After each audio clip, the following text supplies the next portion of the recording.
Você vai acompanhar agora comigo e com o arqueólogo Rodrigo Silva as cavernas subterrâneas, cidades subterrâneas na Capadócia. Quando a gente fala de Capadócia, todo mundo sabe dos balões da Capadócia, a beleza dos balões, do voo de balão, mas poucas pessoas sabem que aqui onde nós estamos tem 10 andares para baixo de cavernas. Chegava a morar 20, 30, 40, 50 mil pessoas, às vezes mais. Paulo, que lugares eram esses? Eram ecossistemas onde cristãos, e muitas das vezes, que eram proibidos de viver seus valores, viver sua fé na superfície, eles entravam por aqui e aqui construíam suas moradas. O ecossistema pressupõe você estar no lugar certo, ou no melhor lugar, no lugar certo, com as pessoas certas, obtendo o conhecimento, os valores, as verdades, compartilhando tudo isso. Mas, Paulo, por que eles entraram em cavernas? Porque o ecossistema sempre vence. E o ecossistema lá fora combatia a fé deles, combatia os valores deles. E para que como eles sabiam que o ecossistema sempre vence, eles criavam, entravam e viviam em cavernas com milhares de pessoas, escolhendo o melhor ecossistema que eles tinham. E esse aqui eles escolheram para manter a sua fé, manter seus valores. E aqui com a gente, meu amigo Rodrigo Silva, o maior arqueólogo, me permita dizer a verdade, o maior arqueólogo brasileiro, talvez um dos maiores arqueólogos cristãos do mundo. E ele vai falar sobre esse ecossistema de cidades subterrâneas aqui na Capadócia também. Paulo, foi muito boa essa introdução que você deu, porque as pessoas às vezes ouvem falar de Capadócia, como você falou, e pensam só nos balões, no turismo da Turquia. Mas você que está assistindo, você sabia que a palavra Capadócia é uma das regiões que aparece no Novo Testamento? Eu vou dar os 2 versículos, depois você pode acompanhar na sua casa. No Atos dos Apóstolos, capítulo 2, quando fala que o Espírito Santo caiu sobre os cristãos primitivos, eles foram pregar em Jerusalém, no templo, e eles saíram cheios do Espírito e começaram a pregar.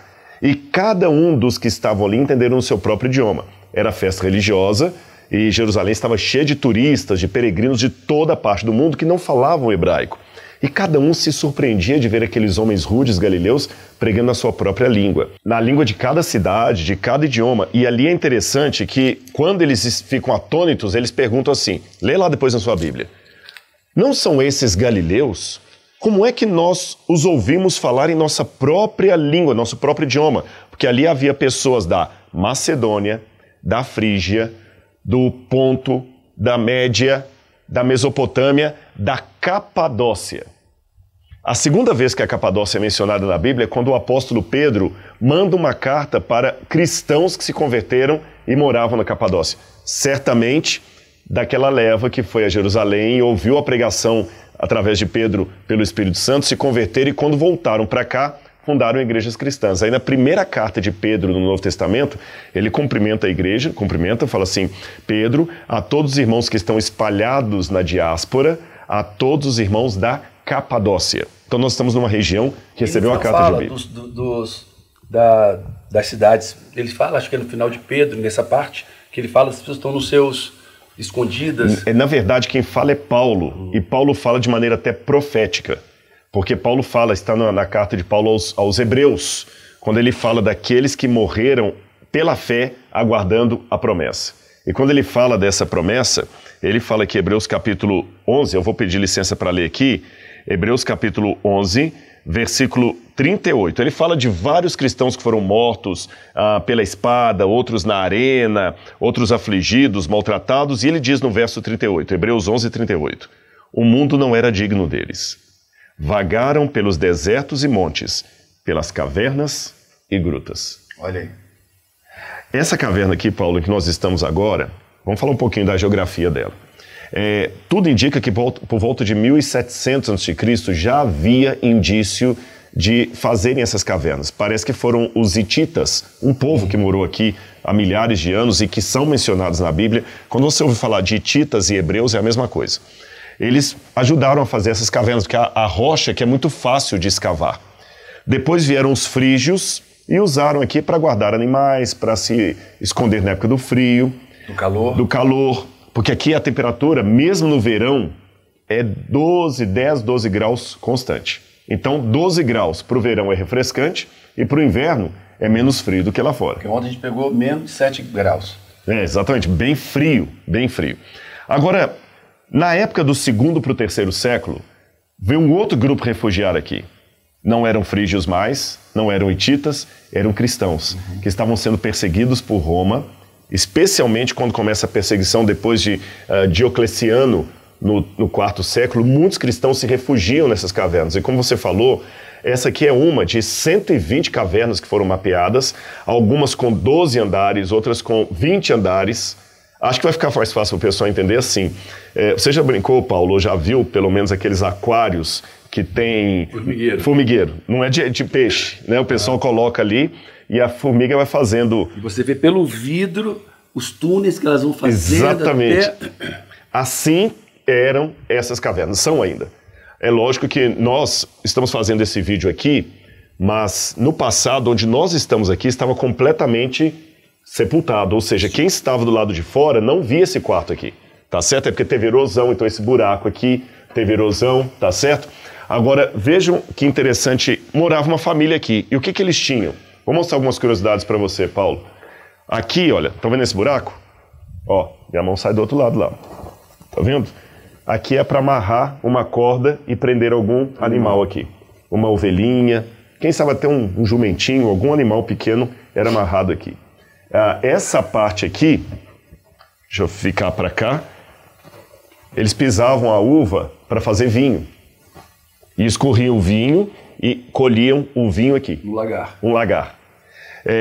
Eles pisavam bem ali. O arqueólogo está falando, nem não está chutando, não.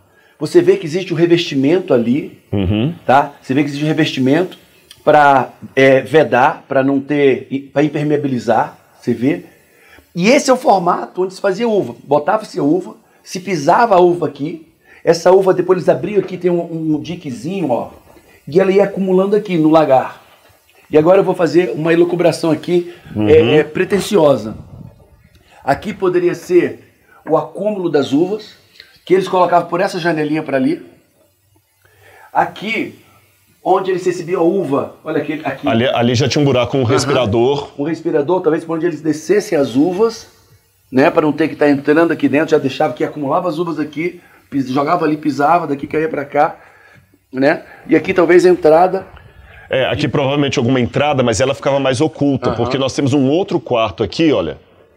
Isso. Ali de fora, não sei se vai estourar a luz externa ali, mas também que a parede... Aqui, na verdade, onde vocês estão vendo que hoje aqui, ó, eu estou saindo, na verdade, isso aqui era coberto, porque eles ficavam aqui escondidos. Agora, já que você falou do lagar, normalmente um lagar, ele era um lugar maior e a pessoa ficava em pé. Aquele ali você vê que não dá para um homem adulto ficar em pé, ele tinha que ficar sentado. Por quê? Eles tinham pouco espaço, então eles tinham que fazer isso tudo aqui em pouco espaço. Não, até que o Paulo deu em pé aqui, ó. Exatamente a altura de um homem vendo aqui, ó? 1,77 m. 1,77 m. Então, olha, mas vejam bem, é um espaço pequeno, porque há lagares que a gente vê em Israel que são maiores. Isso aqui tudo era muito compacto, muito compacto. Recebia a uva por aí. Olha aqui tem outro duto. Outro duto, exatamente. Agora, por que tem esse outro duto aí também? Tem uma outra questão. Olha aquele buraco ali, olha, na parede ali, tá até a marca. Além deles armazenarem uva, tinha uma outra coisa. Tá vendo o revestimento aqui também, ó? Impermeabilização. Aproveitavam a água da chuva. Então aqui virava uma cisterna. Tapava ali o ladrão, tapava aquele cano, né? Alguns lugares do Brasil chamam de ladrão. Quando eles queriam lavar lá ou aproveitar os dois para armazenar água, eles faziam, porque lembrar, a uva não dá o ano inteiro. Então, na época em que eles não tinham uvas para pisar ali, não podia ficar com aquele lugar ocioso. Aproveitava para armazenar água. E um último ponto que é muito importante aqui, Paulo, são esses dois buracos, olha. Provavelmente ficava vem um buraco aqui, outro buraco aqui, uma prensa para azeitona. Porque eles amassavam azeitona para extrair o óleo, porque o azeite de oliva, que eu e você gostamos para tempero, salada, para eles era uma questão de sobrevivência. É o que ia alimentar a lamparina, o remédio era colocado ali. Agora, eu quero chamar a sua atenção, Paulo, para você, junto comigo e o pessoal que está assistindo a gente, imaginar uma outra coisa. A vida de quem estava aqui. Ele tinha que orar a Deus. Estou pensando nos cristãos perseguidos. Você, se tem algum médico assistindo a gente, imagina dias e dias sem ver a luz do sol. Vitamina D, lá no pé. Não tinha ambiente para as crianças brincarem muito, para correrem. E aqui nós temos corredores, agora sim, diferente lá onde você ficou em pé, no corredor você tem que ir agachado. Não era um lugar confortável, estão vendo? Os corredores eram uma maneira de era um labirinto, dificultar, caso eles fossem invadidos por um exército, eles corriam e tinham de esconder, como fossem formigas mesmo. Se for atacada aqui, ela esconde, e tudo isso pela fé em Cristo. Ou seja, esse livro aqui, Paulo, tem uma verdade tão sublime. Para manter o ecossistema cristão. A identidade deles sem dentro ser desse... destruído Exatamente. pelo mundo lá fora, sem ser destruído pelos novos valores, pelas novas divergências, por uma destruição do que Deus fez através de Cristo. Eles se trancaram aqui, se preservaram aqui, a detrimento de ter que aceitar outras verdades, outros valores, uma vida que eles não mais acreditavam. Exatamente. Agora, veja bem, Paulo, você é um palestrante, é um coach, você transforma muitas vidas, e além da sua identidade cristã, você tem a sua linha de treinamento, coisas que você, as escolas que você adotou, e assim na sua área, em todas as áreas. Quem está assistindo a gente, por exemplo, que é psicólogo, de repente ele tem uma linha comportamental, outro tem uma linha de outra psicanalítica. Quem sabe advogado, você tem a sua linha tributarista, você tem a sua linha de família, ou seja, cada profissão tem a sua linha e aquela que você adota. Agora, qual profissional teria a coragem de entregar a sua vida como mártir pela linha que ele adota? Você pode ter plena convicção de um estilo de administração de empresa, uma plena convicção, mas você não daria a sua vida pela sua convicção administrativa. Não. Você não daria a sua vida pela sua convicção do direito. Nenhum especialista de Shakespeare vai dar a vida por sua interpretação do Hamlet.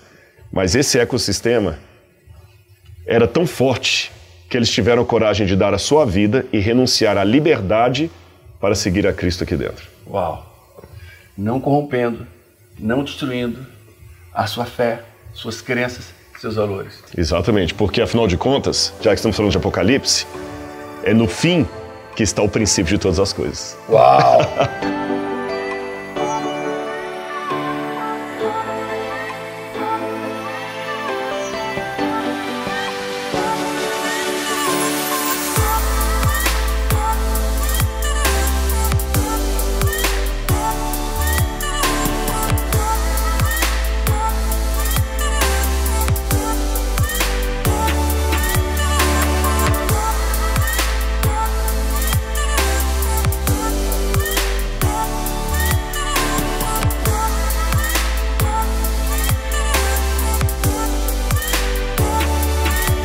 O azeite era importante, não é só para salada igual a gente gosta, não. Porque do azeite o remédio colocava no azeite, o azeite lamparina, e aqui nós temos onde eles colocavam as lamparinas. E olha que interessante, lembra que Jesus falou o seguinte, não se acende uma lamparina para colocá-la debaixo do alqueire, mas no velador e ilumina todos os que estão na casa. Assim brilhe também a luz de vocês, para que vejam as obras de vocês e glorifiquem o Pai que está no céu. Até aqui é o arqueólogo falando, agora é o lado romântico. Ainda existe a marca do fogo, aqui ó. Aí eu fico pensando, Azul, qual foi a última vez que alguém colocou uma lamparina dessas? Agora imaginem que essa pessoa que acendeu essa lamparina pela última vez e colocou aqui tinha um nome, tinha sonhos, tinha vontades, medos. Não sei, mas uma coisa eu posso dizer para vocês, medos. A marca do fogo está aqui até hoje, ó, mostrando que ela veio para iluminar.